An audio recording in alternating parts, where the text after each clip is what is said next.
예, 새해 첫 찬양 예배를 드리는데요. 우리 시온 찬양대 너무나도 멋진 찬양 감사드립니다. 다시 한번 박수 좀 부탁드리겠습니다. 감사합니다.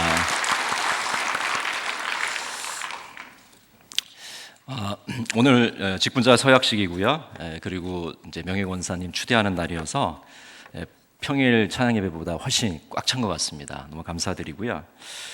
오늘 말씀을 통해서 함께 은혜 받기를 원합니다.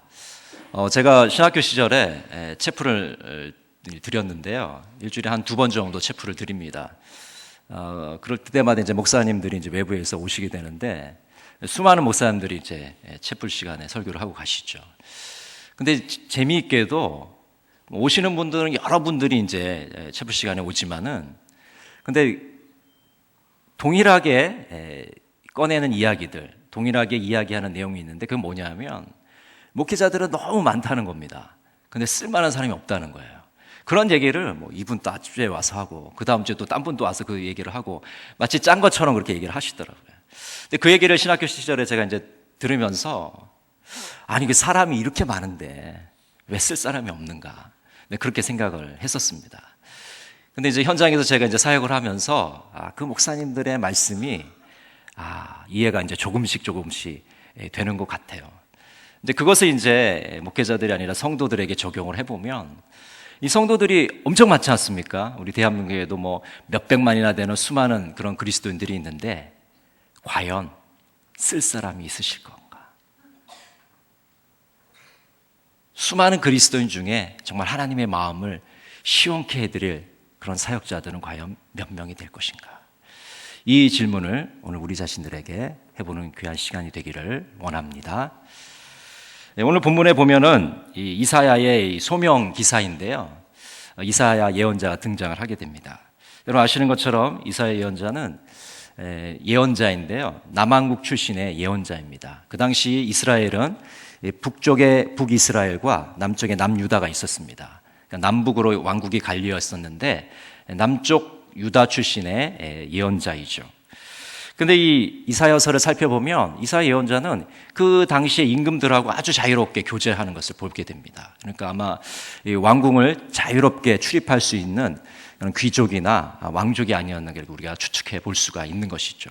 하여튼간 자유롭게 왕궁을 드나들면서 하나님의 말씀도 증거하고 또 그 당시 그 국가의 정치에 개입을 했습니다.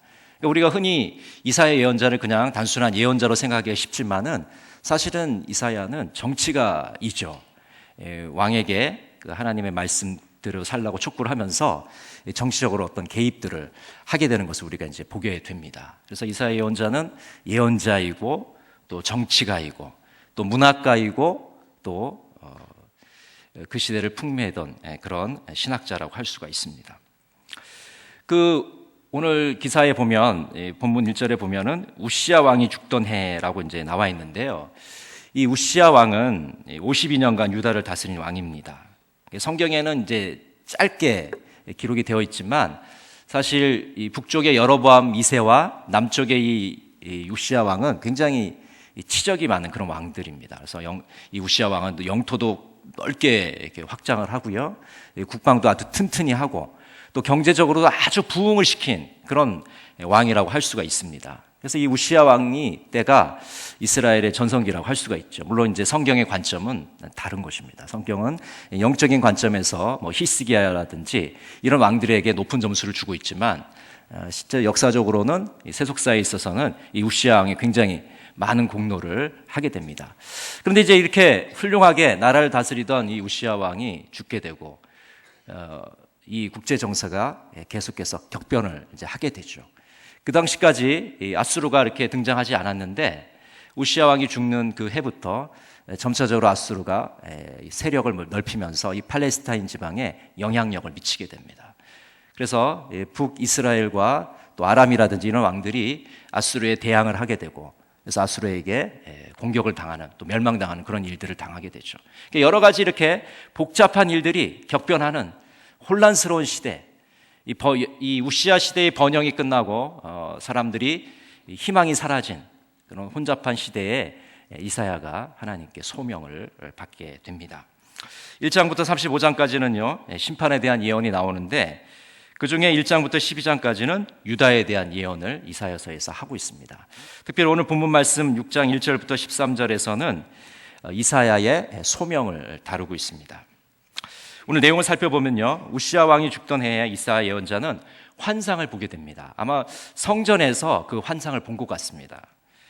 높이 들린 보좌에 하나님께서 앉아 계셨고요, 그 보좌 옆에는 스랍들이 하나님을 모셔 섰습니다. 근데 이 스랍들은 어떤 존재들이냐면 천상의 존재들이죠. 그래서 아마 하나님 옆에서 하나님을 호위하기도 하고 하나님께 경배하는 그런 존재들인 것 같습니다. 이 스랍들은 날면서 하나님을 찬양을 하는 것을 오늘 본문을 통해서 볼 수가 있습니다. 이사야는 이 광경을 보면서 울부짖습니다. 그때 스랍 하나가 부젓가락으로 숯을 가지고 와서 이사야의 입술에 대게 되죠. 그러면서 사제의 선언을 하게 됩니다. 이어서 하나님의 목소리가 들립니다. 내가 누구를 보내며 누가 우리를 위하여 갈고. 그때 이사야가 이렇게 유명한 대답을 하죠. 내가 여기 있나이다. 나를 보내소서. 오늘 본문에서 우리는 세 가지 질문을 하게 되는데요. 그 첫 번째 질문은 하나님은 누구이신가 하는 것입니다. 경제적으로 번영을 누리고 또 많은 영토를 넓혔던 그 우시아 왕이 죽고 나서 국제 정세가 격번에 들어가게 되고 많은 사람들이 희망을 찾지 못하는, 갈피를 찾지 못하고 방향을 잡지 못하던 그 시대에 오늘 이사야 예언자는 하나님을 발견하게 됩니다. 또 예언자는 오늘 본문 말씀을 통해서 하나님이 누구이신지 우리들에게 보여주고 있습니다. 여러분, 하나님은 어떤 분입니까? 오늘 이사야서 6장 1절에서는 하나님은 거룩하신 분이다 라고 말씀을 하고 있습니다. 오늘 1절 말씀을 같이 한번 읽겠습니다. 우시아 왕이 죽던 해에 내가 본즉 주께서 높이 들린 보좌에 앉으셨는데 그의 옷자락은 성전에 가득하였고. 네, 여기까지요. 우시아 왕이 죽던 해에 이사야 예언자가 환상을 보게 됩니다. 근데 그 환상은 높이 들린 이 본당 천정 정도 될까요? 네, 하여튼 높이 들린 보좌에 하나님께서 앉아 계시는, 그리고 그 옷자락이 어떻습니까? 성전에 가득한 겁니다. 지금 여러분 예배 드리시죠? 하나님의 옷자락이 이 성전에 가득 차 있는 것을 보이십니까? 네, 믿음이 좋은 분들만 보이실 것 같아요. 우리의 예배 가운데 하나님의 그 옷자락이 가득 차 있는 그런 환상을 오늘 이사야 예언자가 보게 되는 거죠. 하나님의 영광이 충만한 그 상태. 그러니까 사실 저는 파송 찬양을 예배 시간에 부를 때 그런 환상에 잠깐 이제 빠질 때가 많습니다. 그러니까 지금 분명히 대학로 동순교에서 예배 드리고 있는데 마치 파송 찬양을 부를 때는 내가 지금 하늘나라에 와서 그 천군 천사들하고 24 장로들하고 이렇게 같이 찬양을 드리는 그런 착각에 빠질 때가 있습니다. 너무 오래 있으면 안 좋겠지만 하여튼 그런 경우가 있습니다, 가끔. 근데 이사야 예언자가 그 환상 가운데 있었던 거죠. 하나님의 옷자락이 성전에 가득 차 있는 그런 상황을 이제 보게 됩니다. 그리고 6장 3절에 보면요, 이렇게 말씀합니다. 서로 불러 이르되 거룩하다 거룩하다 거룩하다 만군의 여호와여 그의 영광이 온 땅에 충만하도다 하더라.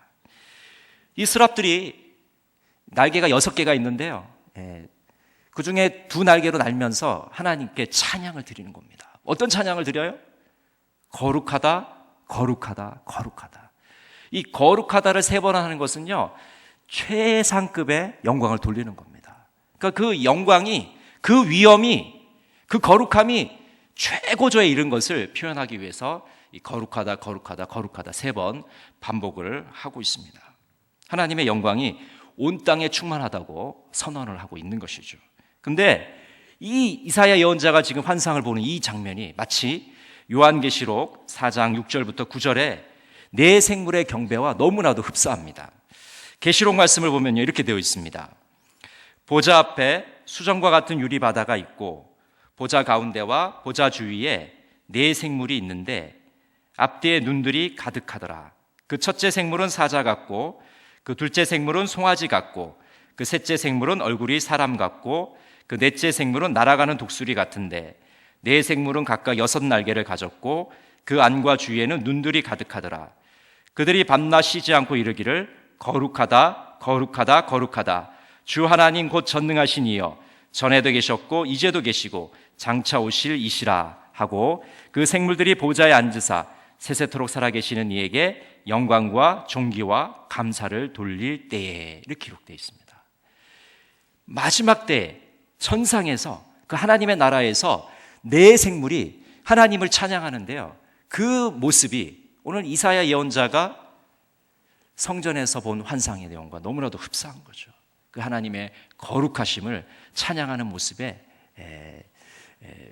매료되어 있는 것을 우리가 볼 수가 있습니다. 그런데 이사야 예언자는 이렇게 거룩하신 하나님을 만나게 되면서 충격에 빠지는 것을 우리가 볼 수가 있습니다. 그는 이렇게 물부짖습니다. 6장 5절 말씀 한번 같이 읽어볼까요? 시작. 그때 내가 말하되 화로다 나여 망하게 되었도다. 나는 입술이 부정한 사람이요 나는 입술이 부정한 백성 중에 거주하면서 만군의 여호와이신 왕을 배웠음이로다 하였더라. 이사야가 거룩하신 하나님의 그 환상을 보면서 만나면서 그 임재 앞에서 뭐라고 부르짖냐면요, 화로다 나여 망하게 되었도다. 화로다 나여. 이 말은 세 번역에는 이렇게 번역하고 있습니다. 재앙이 나에게 닥치겠구나. 이제 나는 죽게 되었구나. 공동 번역에는요, 큰일 났구나. 이제 나는 죽었다. 그럼 이 분위기를 아시겠습니까? 거룩하신 하나님을 만난 그 이사야의 그 반응이 뭐냐 하면, 난 이제 죽게 되었습니다. 그렇게 자기 자신에 대해서 통곡하고 울부짖고 그렇게 하는 거예요. 뭐 점잖게 이야기하는 게 아닙니다. 화로다 나여 망하게 되었도다 이런 게 아니라, 화로다 나여 이제 망하게 되었구나. 이거보다 더 크게 했을지 모르겠어요. 저 연기력이 좀 부족해서 이 정도밖에 못하는데, 하나님의 그 거룩하심을 경험한 사람의 반응 어떨까요? 아마 신앙생활 중에 그런 경험을 하셨을 분들도 계셨을 겁니다. 그 반응, 화로다 나요 망하게 됐구나. 이제 내가 딱 죽게 되었구나. 여러분, 사람이 큰 일을 당하면 어떻게 되죠? 맥이 풀리잖아요. 맥이 풀리면서 다리에 힘이 없어지고 어떻게 되죠? 주저앉아 버리잖아요. 그렇죠? 근데 이거 너무 엄청난 일을 당하니까 이사야가 그냥 맥이 풀려버리는 거예요. 화로다 나요 내가 이제 죽게 돼. 왜요? 하나님의 그 거룩하심, 하나님의 그 위엄, 하나님의 그 영광을 보니까 충격에 빠진 거죠. 몸둘 바를 모르는 거죠. 어떻게 해야 될지를 모르는 거죠. 지구명원에도 있으면 들어가고 싶은 아마 그런 심정이었을 겁니다. 여기서 우리는 두 번째 질문을 하게 되는데요, 그것은 나는 누구인가 하는 것입니다. 나는 누구인가. 이사야 예언자는 하나님의 거룩하심을 체험하고는요, 자신의 부정함을 인식하게 됩니다. 하나님은 거룩하신 분이구나, 이것을 깨닫는 순간 자기 자신이 보이게 되는 거죠. 자기 자신은 어떤 존재입니까? 나는 죄인이라는 것을, 너무나도 더럽고 보잘것없는 존재라는 것을 깨닫게 되는 것이죠. 아마 이런 경험을 우리 예수 믿는 사람들이 하게 되는 것 같습니다. 하나님을 정통으로 만난 사람들은 그 하나님의 그 거룩하심을 체험하게 되면 자기 자신이 죄인임을 고백하게 됩니다. 그래서 우리 담임 목사님도 그런 간증 많이 하셨잖아요. 고등학생 때 예수를 만났을 때 그 날밤 시간 가는 줄 모르고 하나님 앞에 눈물 콧물 쏟으면서 지난 날의 모든 죄를 고백했다, 그런 얘기를 하시는데 아마 그런 경험들 많으실 겁니다. 거룩하신 하나님을 만나게 되면요, 그 임재에 체험을 하게 되면 나의 죄악들을 주님 앞에 내려놓게 됩니다. 주님, 죄인입니다. 근데 사도 바울도 그랬던 것 같습니다. 디모데전서 1장 15절에 보면요, 이렇게 말합니다.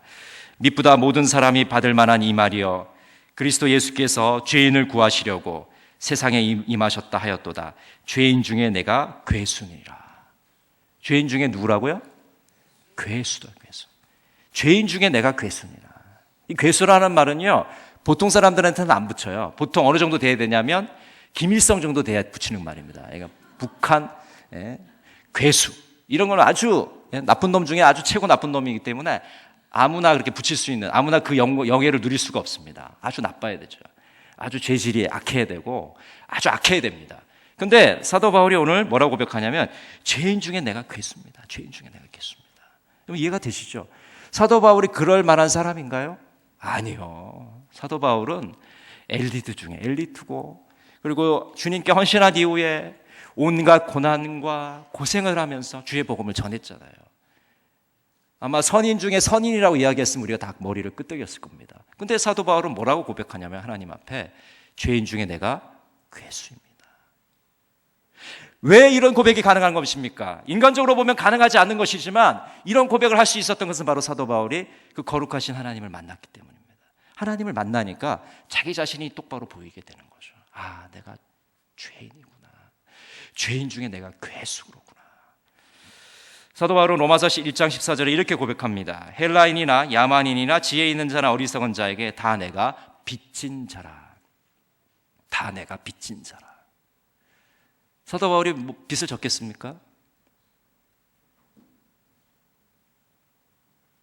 예수를 믿게 되니까요, 하나님을 만나게 되니까 복음에 빚진 자가 되는 것이죠. 복음을 전하지 않으면, 생명을 다 바쳐서 복음을 전하지 않으면 견딜 수 없는 그 열정을 하나님께서 주신 것이죠.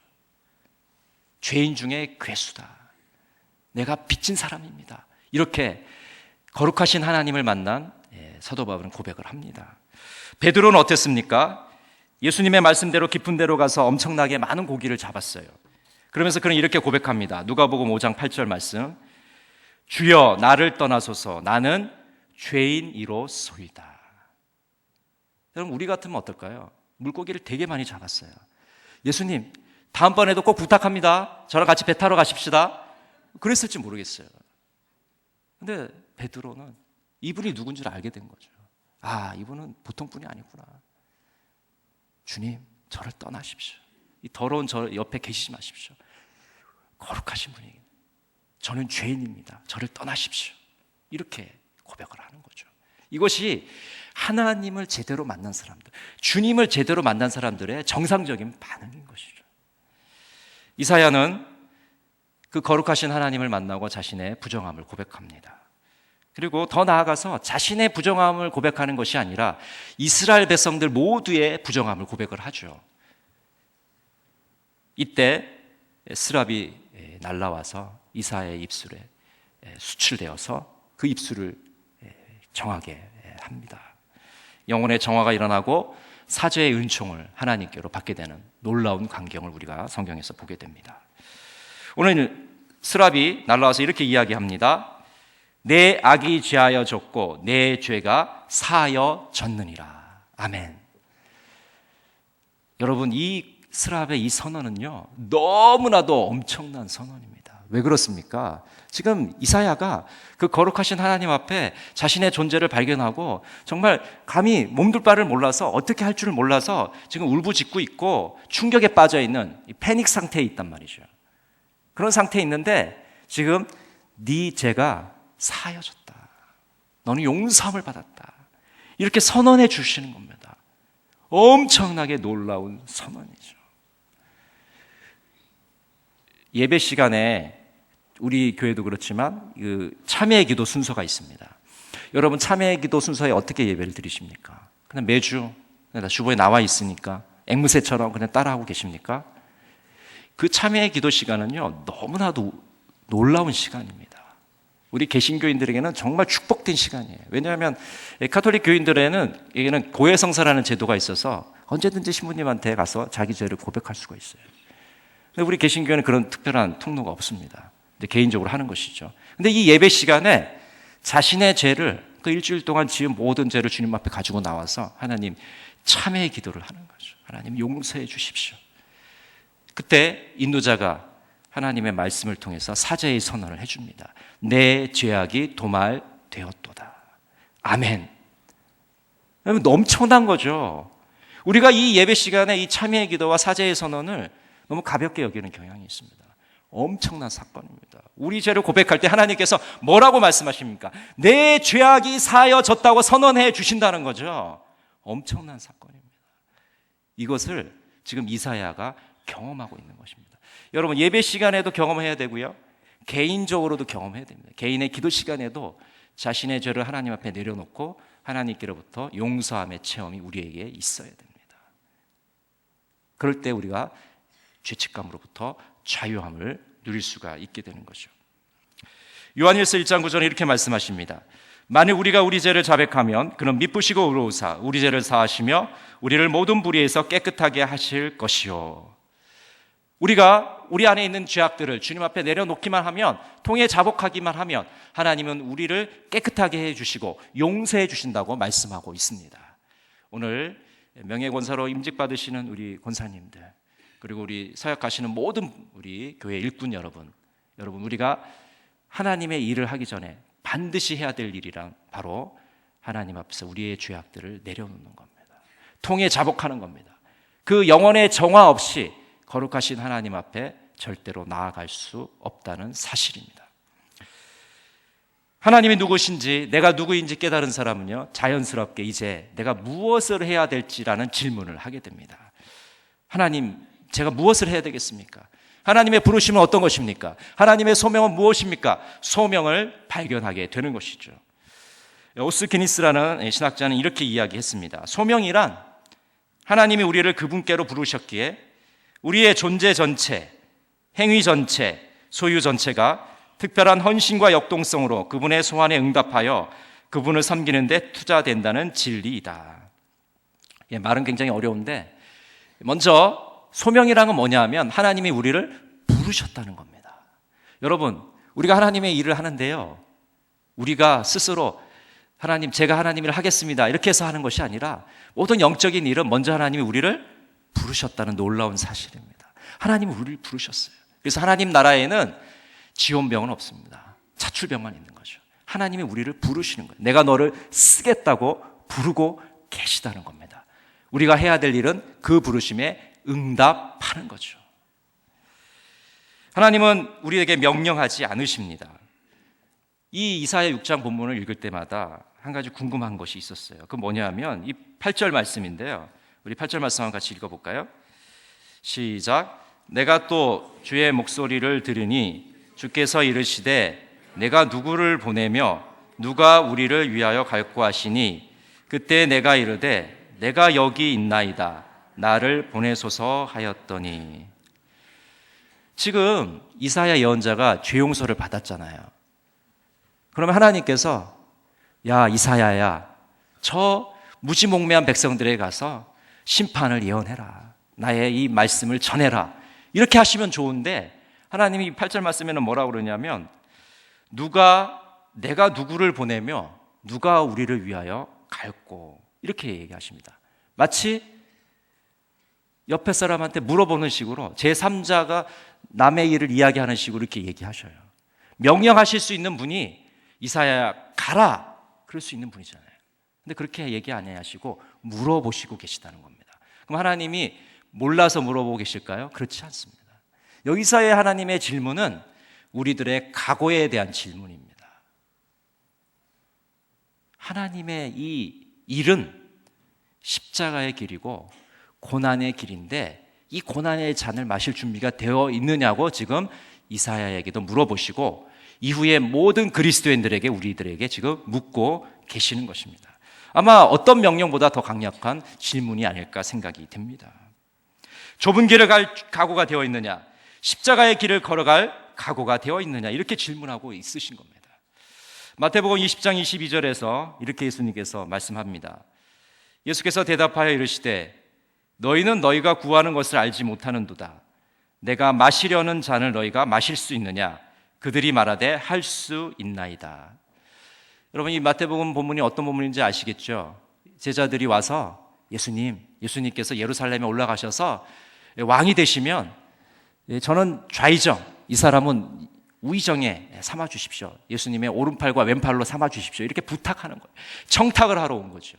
근데 거기에 대해서 예수님은 뚱딴지각해 뭐 불어주겠다 안 주겠다 그런 말씀하는 게 아니고, 내가 마시려는 잔을 마실 수 있느냐 이렇게 질문하고 계십니다. 예수님이 지금 질문하시는 그 잔은 어떤 잔입니까? 포도주입니까? 올리브 잔인가요? 고난의 잔이에요. 십자가의 길을 갈 것인가를 제자들에게 묻고 있습니다. 이 멍청한 제자들에게, 어리석은 제자들에게 니네가 지금 영의정, 자의정을 논하고 있구나. 근데 난 지금 예루살렘에 죽으러 간다. 십자가에 못 박혀서 인류의 죄를 속하려 가는 것인데 너희가 이 고난의 잔을 마실 수 있느냐? 그 질문을 하고 있는 것이죠. 보네포 목사님도 이렇게 이야기했습니다. 그리스도께서 한 사람을 부르실 때 그분은 그 사람에게 와서 죽으라고 말씀하시는 것이다. 우리 한 사람을 주님께서 하나님의 일꾼으로 부르십니다. 근데 그 부르시는 것은 와서 야, 잘 먹고 잘 살아, 그런 의미로 부르시는 그 부름이 결코 아니라는 겁니다. 하나님의 소명은 절대로 그런 성격이 아니라는 겁니다. 어떤 부르심입니까? 죽으라는 거예요. 와서 죽어. 내가 십자가에 달려 죽은 것처럼 너희도 내 뒤를 따라서 죽어. 그런 부르심이라고 이 보네포 목사는 이야기합니다. 그래서 십자가는 모든 그리스도인 개개인 위에 놓여 있다라고 이야기했습니다. 십자가가 모든 사람 한 사람에게 다 자기 몫에 십자가가 있다고 말씀하고 있는 것이죠. 여러분, 오늘 서약식과 추대식이 있습니다. 여러분, 어떤 각오로 이 자리에 오셨습니까? 여러분, 고난의 잔을 마실 각오가 되어 있으십니까? 하나님은 우리의 전부를 원하십니다. 마치 아나니아와 삽비라처럼 일부만 드리는 것, 물론 일부도 드릴 수 있겠죠. 그러나 하나님은 우리를 부르실 때 일부만 원하시지 않습니다. 우리의 전인격을 원하십니다. 우리의 힘을 다해서, 목숨을 다해서, 사력을 다해서 하나님의 일을 감당하기를 원하시고 계시다는 거죠. 그것이 바로 부르심의 성격입니다. 여러분, 우리는 이 시간 결단을 해야 합니다. 하나님께서 우리에게 결단을 촉구하고 계십니다. 재직으로서 헌신을 결단해야 합니다. 찬양대원으로서 입술의 제사를 드려야 합니다. 교사로서 믿음의 열정을 불살라야 합니다. 구역장으로서 작은 목자가 되어야 합니다. 선교회원으로서 선교적인 마인드를 가져야 합니다. 하나님의 부르심은 우리를 결단을 촉구하는 그런 부르심인 것입니다. 또한 부르심은요, 역동성이 있어야 됩니다. 이 역동성이라는 말은 아주 힘있게 움직이는 것이죠. 누가 시켜서 하는 게 아니라 자원하는 마음으로 하는 것입니다. 마지못해서 하는 일은 고문에 가깝기 때문입니다. 예전에 제가 사역하던 교회에 어떤 분이 계셨는데 이 목요일마다 돈을 받으러 오는 분이 계셨어요. 아마 그때 돈으로 아마 1,000원을 줬는지 모르겠습니다. 하여튼 그 돈을 받으러 이제 많은 분들이 이제 교회에 오셨는데, 근데 유독 한 분이 눈에 띄었는데 그분은 어떤 분이냐면 돈을 받기 전에 항상 그 교회 마당이 우리 본당이 한 4분의 1 정도 될 것 같아요. 그 교회 마당을 다 쓸고 그 돈을 받아가셨습니다.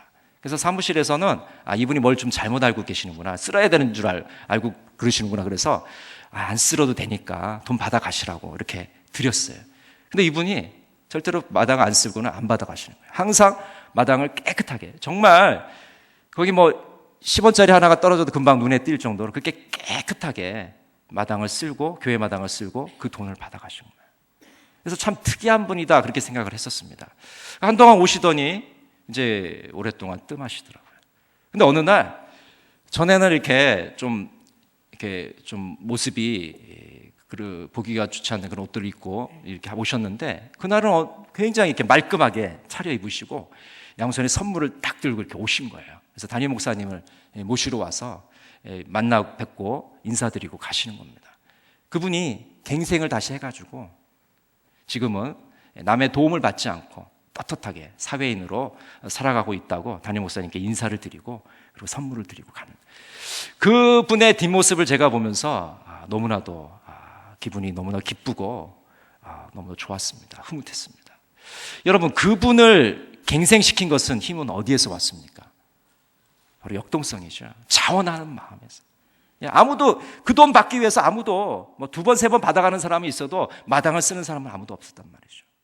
그런데 마당을 쓸면서 그분은 자원하는 심령으로 역동성을 가졌기 때문에 그 삶을 정리하고 새로운 삶으로 나아가는 그런 모습을 보게 되었습니다. 이 시간 주님께서 우리들에게 자원하는 마음으로 주님의 일을 감당하기를 원하십니다.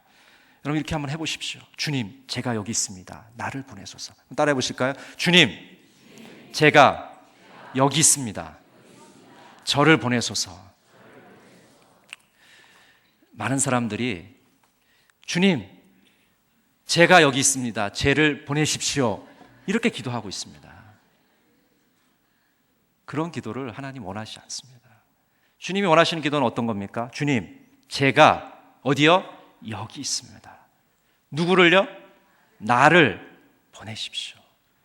주님께서 오늘 이런 결단을 우리들에게 요구하고 있습니다. 오늘 본문에서 우리는 이사야 연자를 만났습니다. 이사야 연자는 성전에서 하나님을 만나게 됩니다. 거룩하신 하나님을 만난 이사야는 자신이 죄인임을 고백합니다. 그리고 자신의 소명을 발견하게 됩니다. 오늘 서약하시는 교회의 일꾼 여러분, 그리고 추대받으시는 명예권사님들, 그리고 모든 성도 여러분, 오늘 주님의 부르심 앞에 주님, 제가 여기 있습니다. 저를 보내주십시오 라고 결단하시는 우리 모든 성도들이 되시기를 간절히 바랍니다.